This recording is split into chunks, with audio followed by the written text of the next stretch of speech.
dedication to a specific field. Absolutely. It's basically looking at a trail or a life's purpose and just basically drenching yourself and immersing yourself in it. Definitely.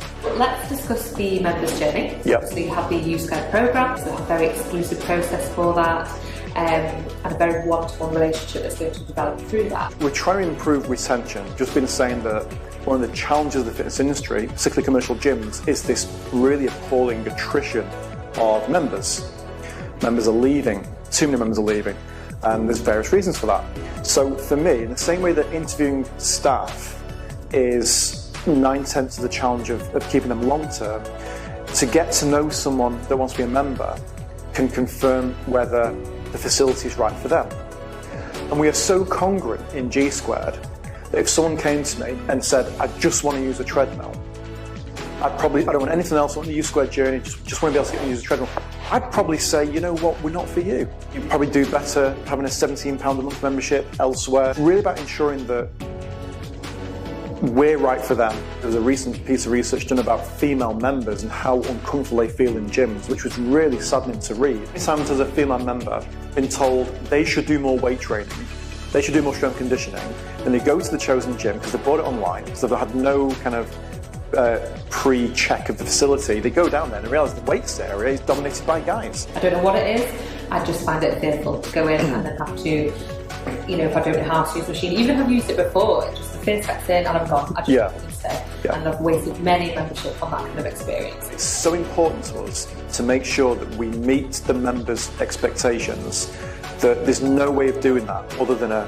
face-to-face or a virtual conversation. The GSquared journey is one of the reasons why we believe that a low-cost membership could actually cost you more in the long run. First stage is the health appraisal questionnaire, which really flags up the key holistic information, such as what you eat, when you eat, your digestive health, your stress levels, and how ready you are to actually work out. We look at the static plumb line test. We correlate that with a dynamic postural assessment, which, by the way, I think every gym should be doing. It's one part of the cumulative, what's called the cumulative injury cycle.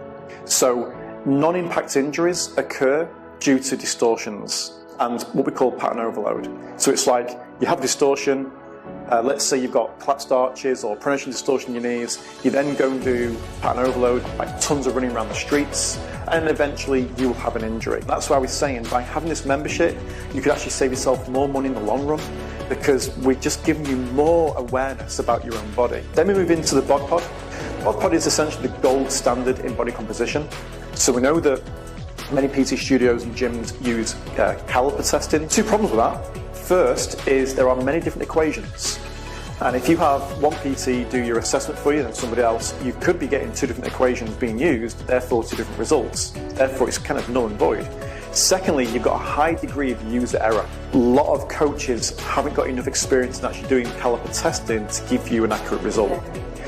It's quite an experience as well. It is, yeah. It's majorly invasive. Whereas the bod pod, you literally go in, it's within a contained room, so it's very private, as you'd expect. Into the bod pod, door closes, 30 seconds, you've got your reading.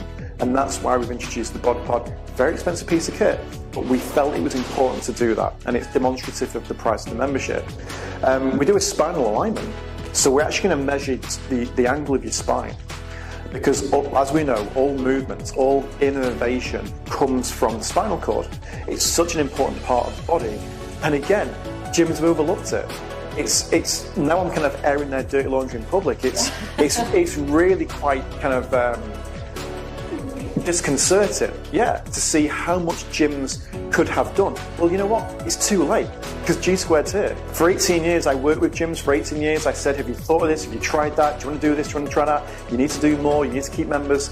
Yes, we understand. Nothing happens. We all talk a good game around the board of directors, but then nothing happens. Nothing gets percolated down to the ground. Finish with a 7-point movement screen. Great for athletes, great for anyone that's looking to test their body, whether it's outdoor activities or sports.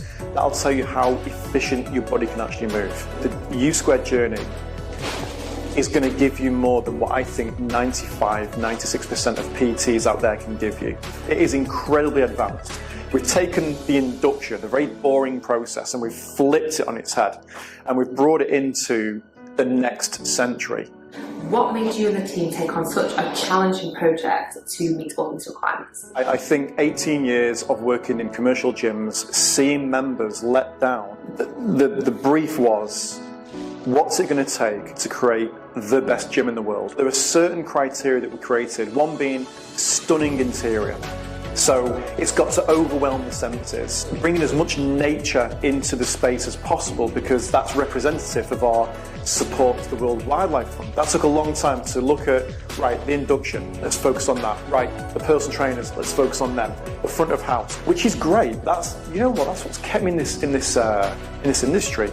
The fact that we have been innovating and learning. Why is it that luxury is so important to you? We are complex beings. It's simply not enough to walk into a gym and train physically on equipment. We're going to ramp up every part of your life for you, as well as raising your awareness to ensure you're absolutely utilising your time as optimally as you can. You look at most gyms are an additional pressure on that scale. It's like, you've got to go to work, you've got to look after the children, your partner wants something from you, your boss wants something from you, oh, and you've got your PT chasing you because it's time for you. It's like another commitment.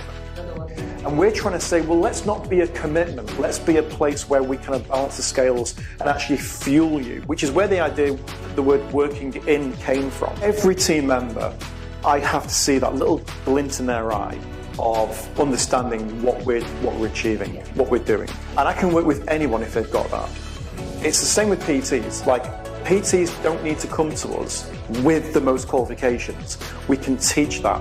What they need to come to us with is the best attitude they have got. A good PT will have tons of empathy, they'll have emotional intelligence, and they'll understand a concept called trainer bias, which is really prevalent right now. Trainer bias is where the PT trains and eats a certain way and imposes that onto the client. You've got to give more, you've got to do more, you've got to be more.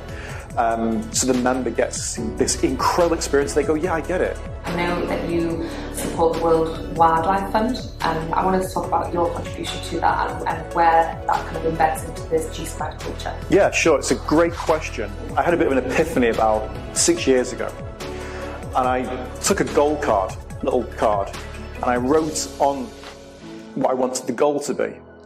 And the goal said, I want to earn enough money with a business concept that I can sustainably donate £1 million a year, every year, to the World Wildlife Fund. Where does this come from, and how have you done this to make GSquared so advanced? There's a thing called the Kardashev Scale, and it's linked to our ability to manipulate the Earth's energy. There are certain risk factors that kind of pervade the stats around health. Yeah. Certain health stats are really scary. You know, I mean, if you look at cancer, you know, cancer was like 1 in 7, then it was 1 in 5, then it was 1 in 3, now it's 1 in 2. You know, is there going to come a point where everyone gets cancer? I studied the Kardashev Scale, and I looked at what a type 1 civilization would look like. And this is essentially where we can control all the natural energy. And we're kind of getting there, you know, with wind farms and solar energy. We're starting to move towards that direction, but we're not quite there yet. That's where it came from. And you have to be careful you're not too ahead of your time with things and people aren't ready for it. So you still got to keep certain elements that people recognise. Like, oh look, there's a spin bike, there's a bench press. You've still got to keep those elements there. Yeah. I'm trying to say to people that their health and fitness is probably 200 components, not just 3 or 4. Not just like chest, thighs and abs. Yeah, I guess we can't get through any interview without talking about the current global pandemic. I have been very privileged to work with many key businesses and very forward-thinking businesses during, through my business in Manchester. So let's talk about GSquared and how, firstly, the business was affected by the pandemic and what you guys did. It forced us to also do certain pivots. So we went very much virtual, which I've always presented. I mean, in 18 years, I've been actually delivering group lectures and seminars to PTs and to members alike for probably 12 of that 18 years. And it was very hard for me to take my personality and channel it down a screen. We had about 18 different suppliers. Sadly, some didn't make it. So we had to quickly change suppliers and reintroduce new contracts to the space, very, very complex space in the first instance. So there's been a number of challenges that we've had to overcome, but we have overcome them. As a highly influential figure in sports and science, what are your thoughts on COVID? I've thought a lot about this question. Yeah, we're going to go there. I have come to the conclusion, I can wrap up in one sentence, we need our health in order to have and do the things we want to have and do. We have to address the elephant in the room, which is the fact that we could have survived better. People have died, people have gone through all sorts of discomfort because we didn't have the level of awareness of health. We now know that gut health, for example, is probably 3/4 of your immune system. We know now that vitamin D has very positive effects against COVID, both mortality and infection rates. That should have been addressed, especially in Manchester, where it rains. And, you know, had the government issued us all with a bottle of vitamin D3, that would have helped. Vitamin C ramps up your white blood cells. And we know that obesity, which is essentially a low-level inflammatory condition, is also not helpful. I can remember when the UK was 15% obesity. That was only like 25 years ago. And in 25 years, we've rocketed up to 27, 28%. Something very wrong has happened to increase that by 11% in those 20 odd years. I also think that when we go to school, we study PE, history, geography, maths, English, science. Why is there not a diet and nutrition syllabus? Actually, I think you can do food tech, but it's something that you choose as an additional course or something later on. It's not something that's taught throughout the syllabus. I think in my day it was called home economics. You just go in and bake a cake or something, if you could, or you just mess around. I think the children are definitely the future for changing the paradigms, and the stats certainly show that. Like the biggest risk groups of obesity is the 50s to 70s, 50s to 60s especially. But we're seeing that there are much lesser rates, probably because of social media and peer pressure and influence, but 17 to 25s are actually looking better, shall we say. It could take up to 4 generations, though, to repair the damage that we've done. Okay, I'm going to quote you now, if you don't mind. So this is direct from your Instagram. I'll put this in writing so I'm held to it. You'll see this brand in every major city of the UK and beyond over the next few years. And we will wreak havoc with the old boys of the fitness industry. A changing of the guard is coming. How powerful. I loved it. Very accountable. So let's talk about your expansion plans. It's a decision. We've made the decision. We're not going to try. We're not going to give it our best shot. The decision's made. And when you actually make a decision to do something, your whole changing thinks around what it is you want to do. It's just a representation of the belief of the product and how it has to really scale. Yeah. We had to make Manchester the first. Like, as a proud Mancunian, we had to say Manchester got it first. Definitely. Best place, I think, at the moment to launch a business, in my opinion.